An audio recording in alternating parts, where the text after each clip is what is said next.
Cockatrice, giants, unicorns, and dragons. What do they all have in common, besides the fact that they're all mythical creatures? They are all mentioned in the Bible. Coming up on today's show. Technology is advancing. Knowledge expanding. Is there a chosen one that will save us all? Many traditions believe so. What if aliens are really astronauts? If giants were real, are other mythical creatures real? These topics and more on Awakening. All right, and welcome to Awakening, where we talk about prophecy, religion, conspiracy, opinion. I am your host, Isaac Slayton. And today, we will take you on a journey through the fascinating world of mythical creatures. Many cultures and traditions have them. Why is that, though? Do they actually exist? Did they once existed? If so, how and why were they destroyed? Today's source material we will be looking at is the Holy Bible. But first, make sure you click that like button, subscribe, and turn on notifications, ring that bell so you don't miss an episode of Awakening. All right, so let's dive in. Now, the cockatrice is a mythical creature that... Oops. Sorry, this computer's messing up. Close that window. All right. The cockatrice is a mythical creature that has its origins in medieval European folklore. It is often described as a serpent or dragon with a rooster's head, which is one of the features that's given its name, derived from the first word, which means rooster. I'm not going to say it because I don't know if I'm going to get flagged or anything. And then the second word, a trace, which means the female form of a serpent. Cockatrice. All right, so the earliest mentions of the cockatrice date back to medieval Europe, where it was often depicted as a fearsome creature with the power to kill with its gaze or breath. Now, in this context, it is often used as a symbol of evil and danger. The cockatrice was seen as a symbol of both malevolence and chaos. It was believed to be born of a rooster's egg hatched by a serpent, combining the characteristics of both features. Now, its deadly abilities, such as petrifying its victims, were popularized in various legends and tales. The cockatrice appeared in various works of literature, including some of the writings of William Shakespeare. Over time, the concept of the cockatrice evolved, and it began to lose its prominence in folklore and mythology. As scientific understanding of the natural world advanced, belief in such mythical creatures started to diminish. Now, in modern times, the cockatrice is primarily seen as a creature of myth and legend rather than a genuine belief or a literal creature. It has occasional appearances in fantasy, literature, video games, and other forms of pulp culture, often as a symbol of fantasy and extraordinary.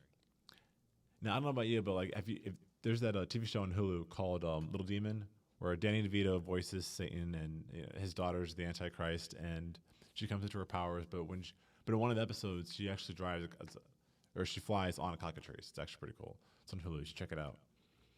But the cockatrice's historical significance lies in its representation of the fears and superstitions of medieval Europe. It serves as a fascinating example of how mythical creatures can be shaped by the culture and scientific context of their time. Now, when it comes to the Bible, this creature is mentioned in the book of Isaiah, chapter 14, verse 29. The rod of him that smote you is broken, for out the serpent's root shall come forth a cockatrice, and his fruit shall be a fiery flying serpent. And then again in chapter 11, verse 8, and the sucking child shall play in the hole of the asp, and the weaned child shall put his hand in the cockatrice's den. Now, modern translation of the Bible, it has been changed to cobra or snake. So, I don't know. What do you think? All right, up next, we have one of my favorites, the giants. Now, I'm sure we probably have already heard of, David defeating Goliath, and, later on when he was an adult, he became king, and, happy ending. Well, not really happy ending, but anyway, yeah, and then also today, they actually have found the skeletal remains of people that were actually super super tall, like 9 feet tall or whatever. So, I mean, they could have existed. But anyway, speaking of David, like I really think like out of all these live action movies that they're doing these days, I could totally get behind a live action David movie. Right, he starts off as a shepherd boy. You know, he gets lucky with the slingshot and knocks out Goliath. Later on, becomes king. That could actually be a really good movie.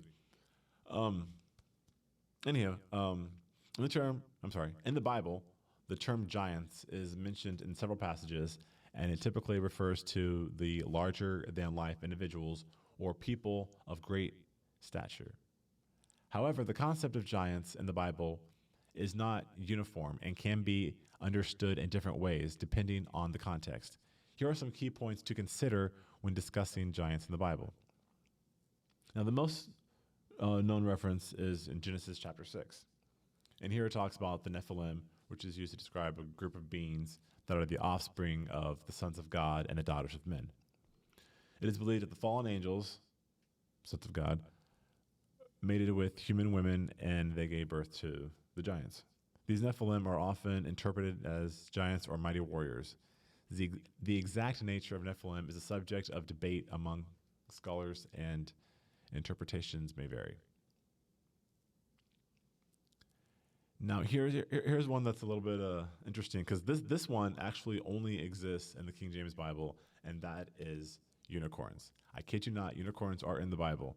Now, at first, like when I took my philosophy class in college, I was when we were in class, like, is the Bible supposed to be taken literal? And the philosophy teacher was like, hey, you got unicorns in the Bible. And I was like, wait, unicorns are in the Bible? But yeah, it's only in the King James, but it's not really like what you think. Like if you go back and look at the original definition in Webster's dictionary from like the 1800s, unicorn is really just a creature with like one horn.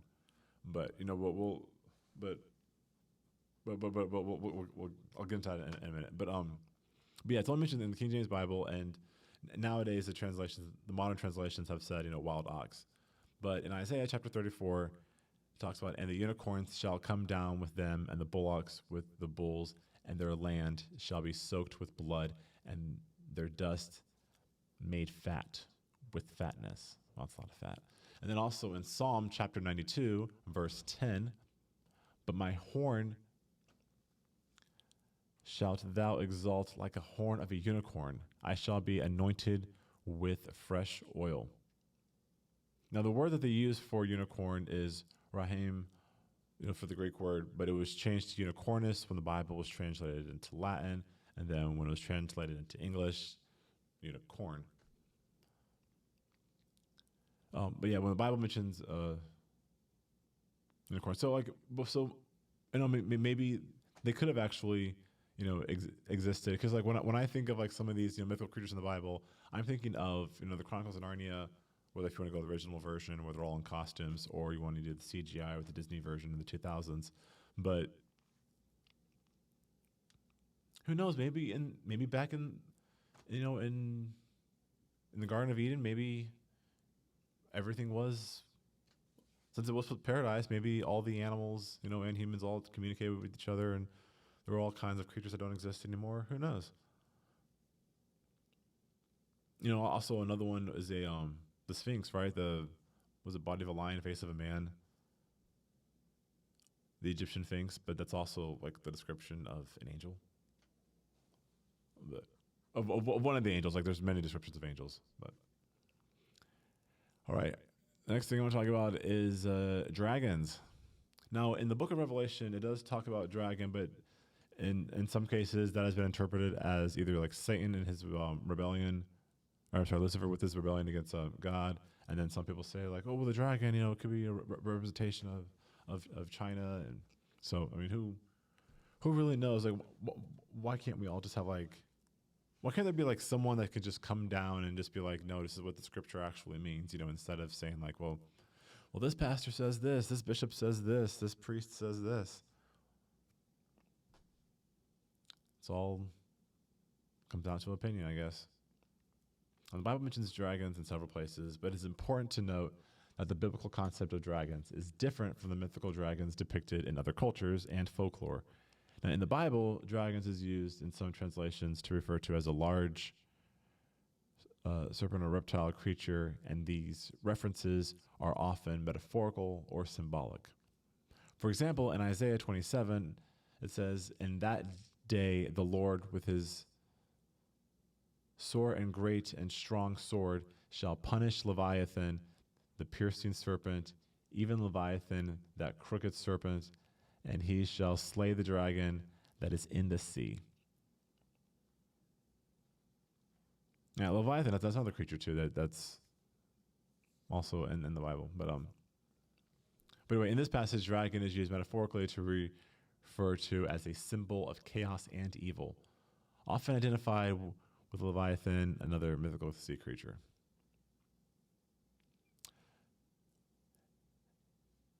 Well, I guess I am actually running out of time here. So I'll probably do it on the part 2 where we talk about the different descriptions of angels and the ranks of angels and demons and the ranks of demons, and as well as Leviathan and Behemoth, and there's so many others. But just want to try to keep this short. For now, I'll do a part 2 later on. But and also, what do you guys think? Let me know in the comments section below. Please like, subscribe, and click the notification bell. And what do you think? Do any of these creatures, have they ever existed? Do they currently exist now? Is this caught in a mistranslation? I don't know. What do you think? All right, until next time, this is Isaac Slayton signing off.